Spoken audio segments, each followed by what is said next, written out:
Welcome to the Book Show, a celebration of reading and writers. I'm Joe Donahue. This year marks the 50th anniversary of NPR's first transmission and the debut of All Things Considered. The new book, Susan, Linda, Nina, and Cokie, The Extraordinary Story of the Founding Mothers of NPR, is a group biography of four beloved women who fought sexism, covered decades of American news, and whose voices defined NPR. When National Public Radio came along in the 1970s and the door to serious journalism opened a crack, four remarkable women came along and, blew it off its hinges. Susan, Linda, Nina, and Cokie is by journalist Lisa Napoli. It's an account of these four women, their deep and enduring friendships, and the trails they blazed while becoming icons. It is a great pleasure to welcome Lisa Napoli to this week's book show. How are you? I'm good. Thank you for having me. It's a great pleasure. Thank you very much for writing this book. It's a fascinating history. What brought you to the subject? Well, I'm a career journalist. Yep. My last book was about Ted Turner and the making of CNN. That's right. And CNN turned 40, and it happened to be the place where I started my career as a kid. And I look in that book at the transformation of the cable news and the television news landscape because of Ted Turner and CNN. So when I was done with that, I needed to figure out what I was going to do next. And my editor, who happened to have been born in 1980, the same year that CNN started, said, I know you want to write a biography, and Cokie Roberts had just passed away. So this was in September 2019. And he said, would you write a biography of Cokie Roberts? And that seemed daunting, and I didn't really know, I couldn't grok that. So I started rooting around, sorry for the long answer, and I realized that NPR was about to turn 50, and I knew from having worked in public radio myself that these four women were known as the Founding Mothers, and I started kind of triangulating all of that, as you do when you start writing these books, as you do when you start telling a story. And I realized that would be a really interesting story, to tell it through the lens of these four women who were there at the beginning, and to look at the genesis of NPR, because so many people listen to it and love it, and some people don't love it, but everybody knows about it now. How did it get to be what it is? So that's how it happened.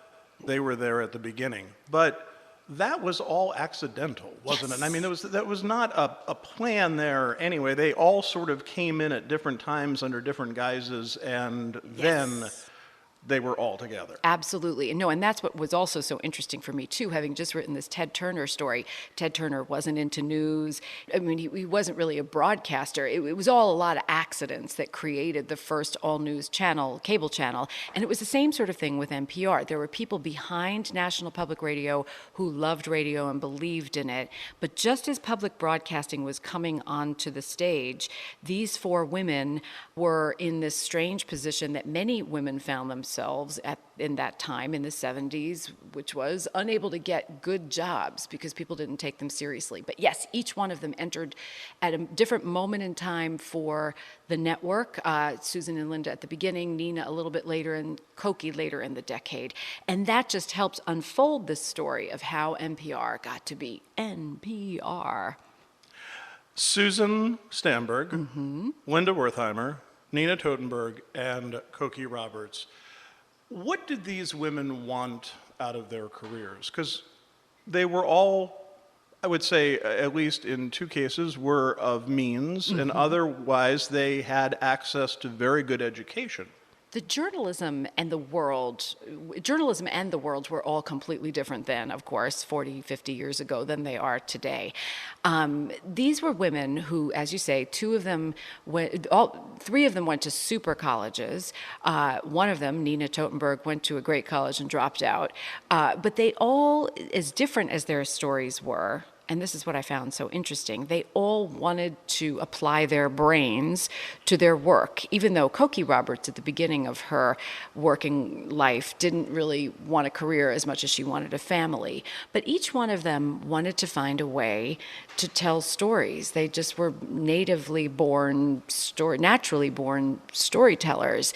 And it was really hard for them to get jobs. And so that's why the fact that NPR was a startup literally at that time in the 70s, and very few people wanted to work there, much less knew about it to want to work there. And radio was this sort of left for the dead medium because television was the show at the time. All those things conspired together to kind of make it a ripe moment in time for them. Talk a little about, you spend a good portion of the book talking about this history of not only NPR, but of equal rights and the movement at that time and what was changing. But give us a sense of how revolutionary this was, NPR, because it starts with President Johnson, who, oh, by the way, went to Cokie Roberts' wedding, which I just think is a really cool aspect of the story. And it ends up where you have this, it's always fighting for funding, it's always fighting for its life. The picture you paint in the book, for much of it, is an organization very much in disarray. And yet these women come together and do a tremendous job. But what was it about NPR that was so different, because it kept on trying to find out what it was going to be good at? That's what I love about this story, and I love about origin stories, is that the iconic things that we take for granted, and people who we take for granted in contemporary society, had to start somewhere. And what's so interesting is that NPR was born out of this real concern about commercial media, television mostly, that it had this stranglehold on the American mind share, and how could they open it up, diversify it, a lot of what we talk about today. And the idea that this radio network, initially it wasn't even really a network, it was more of a service, was started to create programming that was alternative to what people could get in commercial media.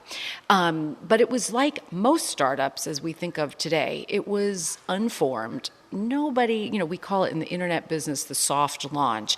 Nobody had a fully formed idea that it was going to become what people take for granted NPR is today. It was just the idea that we needed to revivify radio and create a service that got pumped out around the nation to places that didn't normally get robust programming. So it was a series of accidents and a lot of experimentation, which is why it is always interesting to look at the beginning of something. I covered the internet for the New York Times at the turn of the last century, which was such an exciting time to do that because it was just coming up in, the web was just coming up in mind share. And of course, after a while, it just became a utility. It wasn't as interesting to talk about. But that's why this is such an interesting moment in time, because it's about this nail-biting first 12 or 13 years of this service, which became a network, and how it kind of righted itself as it wobbled around in the very beginning. I have worked in public radio for 26 years. I've been a fan of public radio since its inception, and I've obviously been in love with radio all my life. What I was surprised about, you surprised me a couple times in this book. Oh, good. But one of the things that really surprised me was that you forget FM really had to fight for its life. Yes. This was not something that people were ready for. You have basically a dying medium of radio because television had taken over. AM was 50,000 open, clear channel, powerful. You could hear KMOX in St. Louis and in Philadelphia and Brooklyn. Mm-hmm. However, FM comes on the scene, and it's really, they kind of gave away these educational frequencies, and that has to come out and say, okay, not only are we building the startup of National Public Radio, but we're building up what is commercial radio. Right. And that's what's also so interesting to me, because I didn't know this either until I started researching this book, that there were these little stations affiliated with universities, mostly universities. Right. In some cases, they were school districts. In California, where I live, Santa Monica KCRW was licensed initially to a junior high school. And it was really just an experiment and a public service and an extension of the schools to which that was licensed. And FM came along and allowed for this really exciting movement, but that's what I'm writing about here in this book, is how this really exciting movement was largely, not entirely, spearheaded by these few devoted people, among them these women, who saw the potential for, in some cases, some people did see the commercial potential of this FM frequency. Lisa Napoli is our guest on this week's book show. The new volume, Susan, Linda, Nina, and Cokie, The Extraordinary Story of the Founding Mothers of NPR. When I was preparing for this interview, there's a point, like a Broadway show, where you have to set it in your mind and say, okay, this is all I can cram in my brain for this interview, which is what I did. But while I was driving over here today, the only thing I was thinking about was, I wonder if Lisa sat down and said, Linda, Nina, Susan, Cokie? Oh, let's lead with Cokie, we'll end with Nina. It's funny. People ask me that everywhere I go. I'm fascinated. So glad that you asked that, because it is a really interesting, I hope it's a really interesting answer. So with these four women, of course, Cokie could be arguably considered the most famous, because she did go to television and wrote huge best-selling books and is deceased, and that made the news. And her family was a storied congressional family. Right, exactly. Both her mother and her father served in Congress for decades. And Nina, you could have led with Nina because she's most contemporarily famous, if that's a word. She's on the air every day. Everybody knows Ruth Bader Ginsburg, and she's just active. But I chose Susan to go with first, even though Linda technically was the very first employee of National Public Radio by a month in 1971. But I chose Susan because Susan had worked in public radio before any of those other people, in educational radio, before anybody else had. She's a little bit older than the other three women, who are all about the same age, and because she was the very first co-host of NPR to break out and become famous. So some people may not remember. She's still on the air now, or I guess she's not as much on the air since the pandemic, but she still contributes. But people who are hardcore public radio fans from way back when, before public radio was big, know who Susan Stanberg was. She is the person whose voice put public radio on the map. She really is the founding mother of the founding mothers. She comes in and has such this relaxed conversational style, which not only becomes her trademark, but really becomes the trademark of National Public Radio. Yes. And of the sound of NPR that many of us mimic even today. What I thought was interesting in your telling of this story is that mostly the men who were complaining, but were saying, well, it's too trite. You're talking about this. We have to talk about these serious things, and you make it sound a little too homey, a little too hokey. But what was she onto of understanding that this is what people cared about? Well, she was onto it just because she was naturally wired to have conversations with people and naturally wired to be curious and herself. She couldn't read scripts. It was really hard for her. I mean, she could literally read scripts, but she was just wired to sit down and do what you're doing with me now, which is just talk. But we have to give credit to a man named Bill Siemering, who'd come from WBFO in Buffalo before he came to be the founding programming director of National Public Radio. And his vision, if you can have a vision in radio, was that that public radio must not sound like commercial radio, which is this voice from the mountaintop. I have a terrific voice, and I'm going to read the script, and I'm going to just speak in a scripted way very well. He wanted something that sounded completely different, and that the mentality behind it needed to be completely different, that it wasn't wasn't rat-a-tat news, news radio in the classic sense, which there was a lot of at that point. That was mostly what you would hear on commercial radio. So he sat everybody down that first couple of months of NPR and said, we don't want to sound like these guys. We want to sound natural. And they struggled to find somebody who could do that because the few people who were trained in radio had come from that world. The, give us 22 minutes, we'll give you the world kind of mentality. Right. And so when she substituted the young producer, Jack Mitchell, who was producing the show, at that point, basically said, aha, that's what we want to sound like. That sound, that humane conversational sound is what we want to mimic and what we need to mimic, and that they'd had a hard time doing up until then. We should note that Bill Simmering, you dedicate the book to him. Yeah, I do.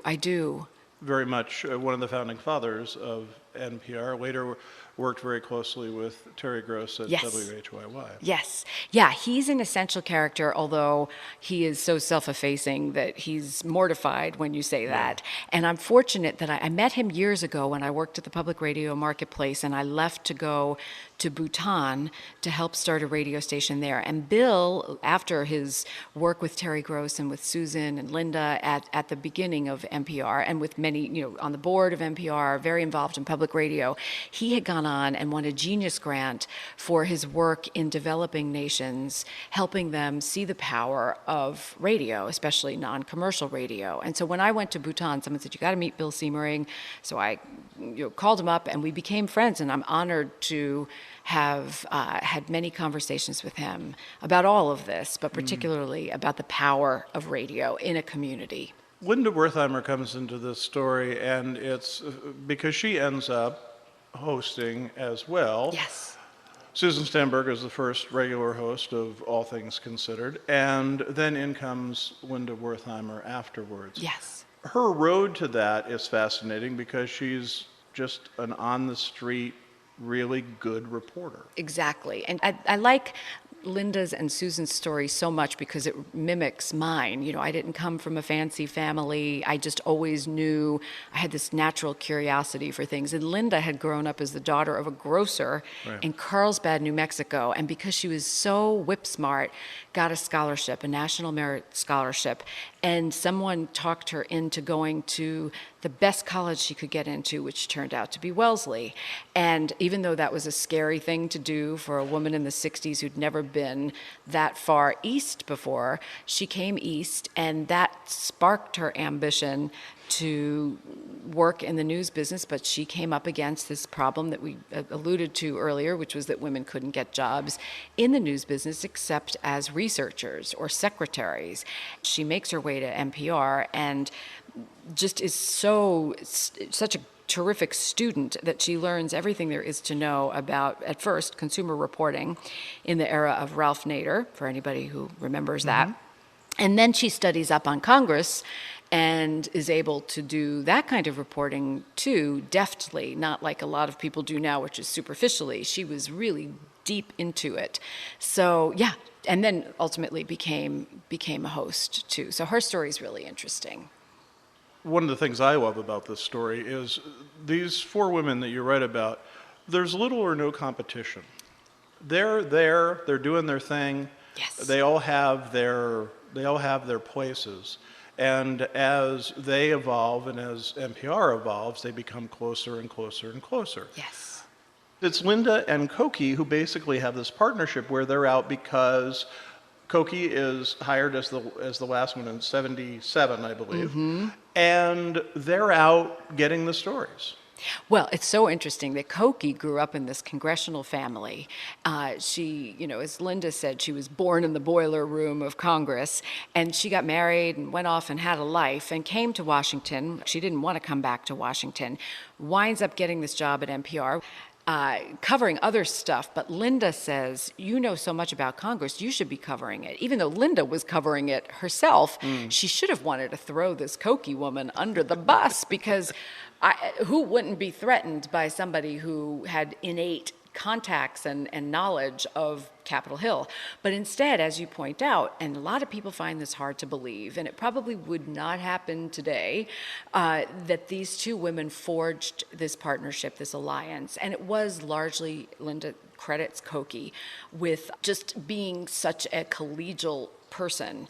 First, Cokie didn't want to do it. Linda talked her into it, and then they did this work together. They tag teamed this coverage. Now, for somebody listening to this who doesn't understand the historical context, it was incredibly unusual for people to be covering the Hill the way these broadcasters did, much less for women to be running around the Hill wielding microphones. It just didn't happen. So it made it even more unusual that you had these two women who covered politics, not just Capitol Hill, because that was just not a common thing then. Which brings us to Nina Totenberg. Her beat really always naturally was the legal beat of following the courts. What you just said of how unusual it was, she would get these amazing scoops and people would just assume that she was sleeping with somebody. Exactly, right. I mean, imagine saying that today about right. a reporter of any gender. Yeah. Right. So Nina's story is also fascinating because people think that, if you listen to her today, which if you're listening to this, you probably do, you probably assume that she's got some sort of legal background, legal education. She doesn't. She just naturally loved covering the Supreme Court, and she invented this way of taking extremely detailed, some might say dry information, and making it into theater that, by the way, is factually correct, making this theater out of it, making it consumable by the masses. But what's also so interesting about that is that she came from print, and the idea that a broadcaster would be immersed in the Supreme Court in the 70s or 80s was incredibly unusual. There wasn't as much airtime then. And the idea that you would do anything more than read a headline about a major Supreme Court decision was extremely unusual. But it was single-handedly Nina who created this way of talking about legal issues. And, what happens when she's gone is anybody's guess, because who could step in and repeat what she does? It's incredible, but she literally invented it. I asked about the competition aspect of it, so I'm going to craft a shaggy question, if you don't mind. Please. These were four women who were not, as we noted, competitive with each other. They were also not competitive with other women who were out there working in other venues, to say. And eventually there's the good old boy network, and they become the good old girl network. Yes. I mean, and again, that's something that's not so surprising today. If I told you that, women got together and helped support one another, you'd say, of course they do. Or the people got together and did that. But they innately recognized that if there was this old boys network, which of course there was, that there needed to be an old girls network, and who better than they to spirit it, because at NPR they very quickly became the elder statespeople because they were just there from the virtual beginning. Two of them were, the others came on, and so as the place grew, they had the institutional knowledge about the place. But around DC, as more women cracked into the profession, and of course so many doors opened as there was more airtime, and as the social mores and the challenges to those mores, yielded much more of an open-minded world. So yeah, they recognized that they had this power and they didn't want to leave it on the table. So they basically made it their business to help other people, whether they were looking for partners, life partners, or whether they were looking for jobs. And so they were den mothers, if you will, although some people might see that as pejorative. But they wouldn't. They would totally call themselves that. They felt their responsibility. You tell a lovely anecdote in the book about Mary Louise Kelly, who received notes from Cokie Roberts, and upon Cokie's death, she said, she was always there for me. She was writing these notes, only to find out that Cokie did that for a everybody. lot of people. Yeah. which is really beautiful to think of. Yeah, no, I think, I love this story for so many reasons, particularly for people who don't know who some of the women I've written about are. I think it's really important for younger people to understand what it used to be like for all of us, women and men, decades ago, but also to see the collegiality that they seem to have baked in them. You look at these four dynamic women and how they become icons of public radio. And yet, here is a radio network that has its share of troubles and is, as I mentioned before, continually having money woes, and has most recently had really a hell of a Me Too scandal, not only within its ranks nationally, but within the member stations and the people who are providing much of the content that is heard on NPR. So what is their legacy in that, in the sense of the fact, at least I kept thinking, why don't they just take over? That's what I kept wondering too.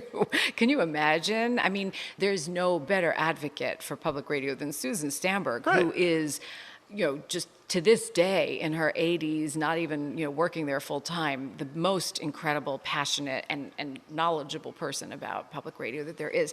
It's a good question, and it's a hard question, and it's not an easy answer because, look, everything in our world, it doesn't go straight up or straight down. It kind of undulates. And that's what I love about this story. It's about the near financial collapse of this network, this really scandalous period of time in its early history, wrapped around the story of these women and how they entered the network. And it's just, there is no simple solution to any of this, but what's important is for all of us to keep talking about it and to look at history because, all these things repeat themselves. The issues that happen are things that have happened over time. The women, I wish they had run the place. They were passionate about telling the stories themselves. Yes, if some of them had run it, would it have avoided financial issues? Would it have avoided what we call Me Too issues today? Would it have been a more diverse staff? I mean, Bill Siemering, back in 1971, wanted to hire an African-American co-host right out of the gate as NPR started. And now, of course, we talk about the diversity issue all the time. So it's just so interesting that the more things change, the more things stay the same and recast themselves. I guess I'm not giving you a real answer because I think that's a good. I mean, it's a hard, as you say, it's almost an impossible question. Lisa Napoli's new book is Susan, Linda, Nina, and Cokie: The Extraordinary Story of the Founding Mothers of NPR. It is published by Abrams Press. Lisa, what a great pleasure. Thank you very much for being with us. Pleasure's all mine. Thank you so much. We enjoy hearing from our listeners about our shows. You can email us at book@wamc.org. You can listen again to this or find past book shows via podcast or at wamc.org. Our thanks to the Mount in Lenox, Massachusetts, edithwharton.org. Sarah LeDuc produces our program. Bookmark us for next week. And thanks for listening for The Book Show. I'm Joe Donahue.